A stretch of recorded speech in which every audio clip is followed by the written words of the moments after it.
요한복음 9장 1절에서 12절 말씀. 예수께서 길을 가실 때 날때부터 맹인된 사람을 보신지라. 제자들이 물어 이르되 라삐여, 이 사람이 맹인으로 난 것이 누구의 죄로 인함이니이까?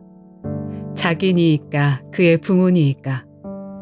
예수께서 대답하시되 이 사람이나 그 부모의 죄로 인한 것이 아니라 그에게서 하나님이 하시는 일을 나타내고자 하심이라. 때가 아직 낮음에 나를 보내신 이의 일을 우리가 하여야 하리라.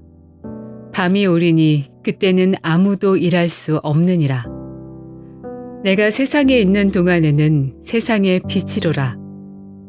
이 말씀을 하시고 땅에 침을 뱉어 진흙을 이겨 그의 눈에 바르시고 이르시되 실로암 못에 가서 씻으라 하시니, 실로암은 번역하면 보냄을 받았다는 뜻이라.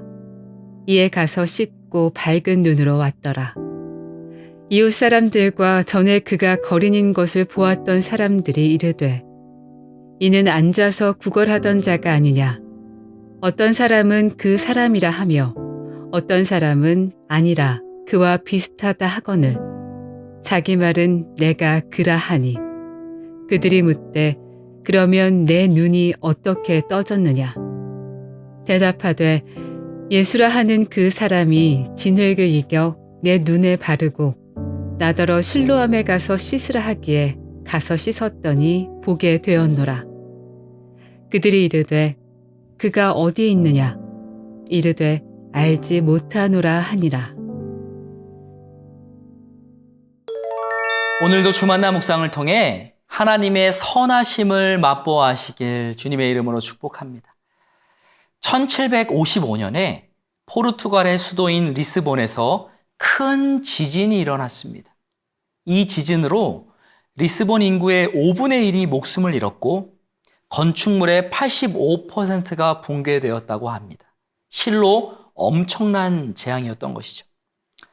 사람들은 끔찍한 자연재해 앞에서 망연자실했는데 그들의 마음이 더욱 힘들었던 이유는요, 지진이 일어난 날이 하필이면 카톨릭 교회의 축제의 날이었기 때문입니다. 그날에 많은 신자들이 성당에 모여 있었는데 지진으로 성당이 무너지면서 모여있던 사람들이 모두 죽고 말았습니다. 이 사건은 신앙인들에게 큰 충격을 안겨주었습니다. 도대체 왜 믿는 자들에게 이렇게 비극적인 사건이 찾아온 것인지 고민하지 않을 수 없었던 것이죠. 그래서 리스본 지진 이후에 고난에 대한 신학적인 논의가 활발하게 일어나기 시작했습니다. 성경은 선하시고 전능하신 하나님께서 이 세상을 돌보신다고 말씀하고 있는데 이 세상에 이해할 수 없는 비극과 고난이 난무하는 이유가 도대체가 무엇인지 사람들은 답을 찾고 싶어 했습니다. 이에 대한 논의를 신학적인 용어로 신정론이라고 합니다. 여러분, 우리에게 이해할 수 없는 고난이 찾아오는 이유는 무엇일까요? 그 이유를 단답형으로 정리하면 좋겠지만 그럴 수 없습니다. 우리가 당하는 고난은요, 여러 복잡한 이유들이 얽혀 있기 때문입니다. 오늘 본문은 그 이유 중 한 가지를 우리에게 알려주고 있는데요. 이를 통해서 고난에 대한 두 가지 메시지를 나누고자 합니다. 첫째, 고난의 원인을 단정지어서는 안 됩니다. 예수님께서 길을 가시다가 태어날 때부터 시각장애를 가진 사람을 만나셨습니다. 제자들은 예수님에게 이 사람이 시각장애를 안고 태어난 것이 누구의 죄 때문이냐고 물었습니다. 제자들의 이 질문에는요, 고난의 원인이 무조건 죄 때문이라는 전제가 깔려 있습니다. 우리도 누군가 비극적인 고난을 당할 때 무언가 죄를 지었기 때문에 벌을 받는 것이라고 생각할 때가 있죠. 하지만 틀린 생각입니다. 우리는 고난의 원인을 단정지어서는 안 됩니다. 물론 고난의 가장 근본적인 원인은 죄입니다. 하지만 죄가 직접적인 원인이 아닐 때도 있습니다. 예수님은 제자들의 질문에 우리의 예상을 깨는 답변을 하셨어요. 3절입니다. 예수께서 대답하시되 이 사람이나 그 부모의 죄로 인한 것이 아니라 그에게서 하나님이 하시는 일을 나타내고자 하심이라. 예수님은 시각장애를 가진 이유가 죄로 인한 것이 아니라 하나님이 하시는 일을 나타내기 위한 것이라고 말씀하셨습니다. 그러니까 하나님의 영광을 위해서 시각장애인이 고난을 당했다는 것이죠. 실제로 이 시각장애인이 고침을 받음으로 말미암아 예수님의 하나님 되심이 드러났습니다. 우리도 마찬가지입니다. 우리가 고난을 당할 때 그 이유가 우리가 잘못해서가 아니라 하나님의 일하심이 드러나기 위해서일 때가 있습니다. 그러므로 고난을 당할 때 그 원인을 단정짓지 마시고 잠잠히 하나님께 나아가 그 뜻을 물으실 수 있기를 바랍니다. 둘째, 고난을 통해 참 빛이신 예수님을 만날 수 있습니다. 예수님은 시각장애인을 고치시기 직전에 자신이 어떤 존재인지 드러내셨습니다. 5절입니다.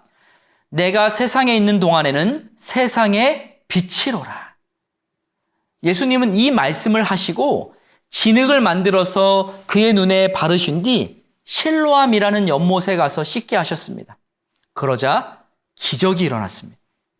평생 세상은 물론이고 자신의 모습조차 보지 못했던 그 사람이 볼 수 있게 된 거예요.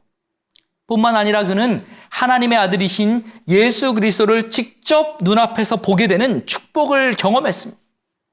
예수님은 그에게 빛이 되어주셨습니다.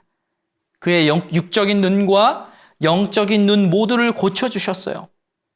태어날 때부터 시각장애라는 큰 고난을 겪어야 했던 사람은요, 그 고난 덕분에 오히려 참 빛이신 예수님을 보게 되었습니다. 우리도 마찬가지입니다. 우리는 고난의 어둠을 통해서 참 빛이신 예수님을 깊이 있게 만날 수 있습니다. 주변이 밝으면 위로부터 내려오는 빛이 잘 보이지 않지만 주변이 깜깜해지는 고난의 시간이 찾아오면 하늘의 빛은 더욱 선명해집니다. 그러므로 성도 여러분, 이해할 수 없는 고난을 만날 때 예수님을 더 깊이 만나는 기회로 여기시기 바랍니다. 빛이신 예수님을 만나셔서 고난의 어두움이 사라지고 또 영적인 시야가 넓어지는 축복을 경험하시길 주님의 이름으로 축복합니다. 기도하겠습니다. 하나님 아버지, 고난을 당할 때 섣불리 판단하지 않기 원합니다. 영적인 분별력을 주셔서 고난 가운데 심겨져 있는 하나님의 뜻을 발견하게 하옵소서. 고난의 시기를 겪을 때 빛이신 예수님을 더욱 깊이 만나기 원합니다. 그리하여 인생의 어두움이 사라지고 영적인 시야가 넓어지는 축복을 경험하게 하옵소서. 예수님의 이름으로 기도합니다. 아멘.